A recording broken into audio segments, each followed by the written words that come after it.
C'est plutôt une approche liée à l'édition pédagogique telle qu'elle est. Une réflexion nécessaire sur la formation de base. Bonjour Mathieu Gendron. Bonjour Claude. Vous êtes depuis quelques semaines le nouveau directeur du numérique pour l'éducation. Vous exercez déjà depuis une année comme adjoint de Catherine Becchetti-Bizot en dirigeant le service des technologies et des systèmes d'information. Vous êtes peu connu à l'Éducation nationale. C'est sûr. D'abord parce que, comme nombre de hauts fonctionnaires de ce ministère, vous n'avez pas été inspecteur général de l'Éducation nationale, vous n'avez pas été recteur, vous n'avez pas été enseignant, mais aussi parce que vous êtes jeune, vous avez 37 ans. Alors, on va essayer de parler un peu de vous. Volontiers. Vous êtes polytechnicien et ingénieur en chef des mines, diplômé de Télécom Paris-Tech. Voilà. Votre cursus en sciences dures et à Télécom Paris-Tech vous a-t-il amené naturellement à vous intéresser au système d'information et à l'informatique? Alors pas du tout. Pas du tout. Moi, elle m'est venue à l'école primaire avec le plan informatique pour tous. Le tout premier plan informatique pour tous des années 85-86. Et j'avais un directeur d'école qui était absolument passionné par l'informatique, qui trouvait ça absolument génial et qui faisait en sorte qu'on ait des temps d'appropriation de ces sujets-là. Et c'est là que j'ai commencé à toucher la première fois des ordinateurs, les MO5, les TO7. Voilà. Dont on dit aujourd'hui pique-pendre, qu'ils étaient dans les placards, etc. Ils n'étaient pas dans les placards dans mon école. Et du coup, c'est là que j'ai commencé à toucher l'informatique. Et puis, du coup, j'ai toujours eu ce fond d'activité et ce fond de passion sur le sujet. Par contre, dès vos premiers emplois dans le service public, vous rejoignez le secrétaire général pour la modernisation et l'action publique rattaché à Matignon. Et là, vous exercez comme adjoint au directeur de la DISIC, la direction interministérielle des systèmes d'information et de communication. Parlez-nous un petit peu de cette mission. Alors, c'est vrai que j'ai toujours fait de l'informatique dans mes fonctions professionnelles. J'en ai toujours fait depuis que je suis sorti d'école en 2002. J'ai démarré au ministère de l'Intérieur dans l'informatique. C'est un petit peu le hasard des choses et puis des éléments qui s'y sont faits. Mon parcours, en fait, il ne faut pas forcément le lire au travers du prisme informatique. Moi, je le lis à trois grandes dominantes de mon parcours. D'abord, le service de l'État.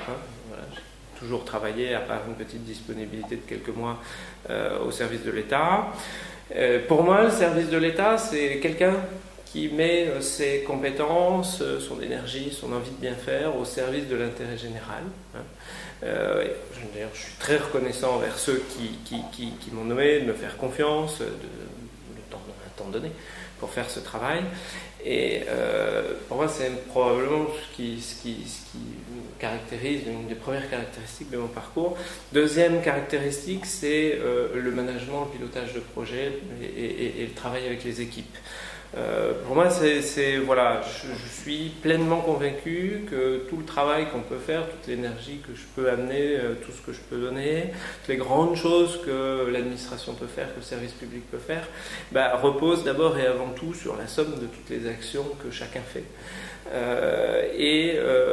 Donc tout ce travail d'écoute, d'éclairage, de faire progresser chacun, de mettre en confiance, responsabiliser, c'est quelque chose que j'ai adoré faire dès le début de ma carrière et chacun de mes postes m'a amené à progresser dans ce domaine-là. De façon très humble, c'est quelque chose qui me plaît, en tout cas d'être en contact avec les gens et de les faire travailler ensemble, c'est vraiment quelque chose de très important. Troisième chose, et là on touche un petit peu plus à l'informatique déjà, c'est la passion pour la transformation. Toujours aimé travailler sur des projets qui transforment en profondeur les choses. Alors, toujours un aspect technologique, on le prend par l'aspect technologique, l'informatique, voilà. Mais la transformation, si je regarde un petit peu ce que j'ai été amené à faire, le ministère de l'Intérieur par exemple, c'est toujours intéressant et on peut avoir une passion pour la chose technique, c'est pas mon fait. Ce qui m'a toujours passionné, c'est l'effet induit sur les choses. Quand j'ai travaillé sur le passeport biométrique, Ce qui était intéressant, c'est pas la technologie de l'empreinte digitale ou je sais pas trop quoi, c'est de réfléchir à la bonne façon de le mettre en œuvre, à la façon dont ça va transformer la pensée, le travail avec la CNIL pour la protection des libertés individuelles, c'est la liaison avec l'international, parce que passeport, c'est ce genre de sujet. Donc en fait, il faut voir mon parcours plutôt au travers de ce prisme-là, plutôt que l'informatique stricto sensu. Et du coup, au secrétariat, au SGMAP, secrétariat général de la modernisation de l'action publique. Vous avez travaillé à un rapport d'ailleurs. Donc voilà, on a travaillé beaucoup en équipe. Hein. C'est pas moi j'étais l'humble secrétaire du dispositif, le coordinateur du dispositif. À un moment, on a élaboré, on a appelé un cadre stratégique commun du système d'information de l'État. L'idée était de se dire, au fond, on travaille, tous les ministères ont des morceaux d'informatique, etc. Mais à quoi ça sert fondamentalement et comment on peut faire pour que ce soit mieux, plus intelligent, etc. Et on s'est dit, tous ensemble, on a quand même plus de 10 000 informaticiens à l'échelle de l'État, donc avec des gens très diplômés, très compétents, plutôt que chacun reproduise, chacun de son côté, tout un tas de choses, est-ce qu'en se mettant ensemble, on ne pourrait pas faire des choses plus intelligentes ? Et comment on peut apporter plus de services à l'usager, comment on peut faire pour que ce service à l'usager coûte peut-être un petit peu moins cher parce qu'on évite de reproduire plusieurs fois la même chose, et comment on peut transformer progressivement la vision des dirigeants, la vision de l'encadrement sur quelque chose qui peut apparaître technique.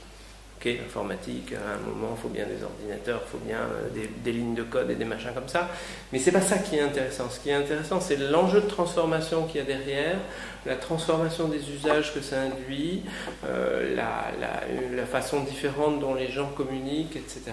Et ça, c'est ce qui m'a guidé jusqu'ici, jusqu'au moment où effectivement j'ai rejoint Catherine Becchetti-Bizot, qui m'a convaincu par le projet de la DNE de venir à ses côtés il y a un peu plus d'1 an.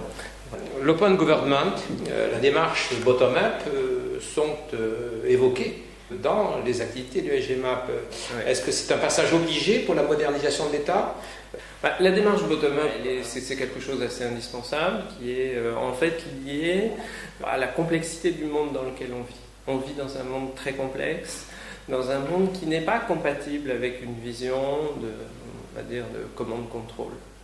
Je commande des choses depuis ma tour d'ivoire et puis le terrain exécute. On est dans un monde qui est extrêmement complexe et dans lequel tous les acteurs sont intelligents, ont des morceaux de pierre à aborder. C'est pas le monde des bisounours, hein. Je suis pas en train de dire formidable, on vit tous dans un même monde. C'est beaucoup plus le constat qu'effectivement c'est comme ça qu'on va faire avancer les choses. C'est parce qu'on va tirer profit le plus possible de l'intelligence individuelle au profit de l'intelligence collective. Exactement aujourd'hui, finalement la société humaine est à l'inverse des fourmis, c'est-à-dire les fourmis individuellement elles sont très bêtes et elles ont une intelligence collective formidable parce qu'elles arrivent à construire des choses formidables, mais pourtant il y a très peu d'intelligence. Les sociétés humaines sont plutôt à l'inverse, sont des gens qui sont tous individuellement très intelligents et à l'échelle collective, des fois on fait des trucs très bêtes. Donc l'idée du bottom-up, c'est d'essayer de commencer à inverser ça. Et ça passe par libérer des énergies, ça passe par alors des travaux en informatique aussi, ça veut dire que l'informatique il faut qu'elle s'ouvre, c'est la transformation des systèmes d'information, la transformation des informaticiens, ouvrir les portes, ouvrir des libertés, etc. C'est absolument essentiel, construire des architectures dans lesquelles chacun peut du coup trouver sa bulle d'autonomie, sa bulle dans laquelle il peut construire son morceau du truc, accepter de se faire déborder. C'est difficile au début de se dire, finalement, moi j'ai conçu un système comme ça, puis il y a des gens à côté qui conçoivent des trucs vachement bien, mais qui rentrent pas dedans, qui s'interfacent pas. On peut avoir une première réaction de rejet. Il faut surtout pas, il faut arrêter ce phénomène du c'est pas inventé ici, not invented here, donc c'est pas bien. Non, au contraire, ce qui vient du terrain, ça a du potentiel. Et la posture qu'il faut aborder, c'est quelle est la vision générale qu'on donne, de telle sorte que chacun individuellement puisse par ses actions, contribuer à faire avancer le schmilblick. Donc notre rôle est vraiment très important, c'est donner la vision, et puis derrière, faciliter la vie, donner les marges de liberté, et derrière, faire en sorte que le terrain s'empare du sujet et le construise. Donc voilà, le bottom-up, c'est le cœur du réacteur.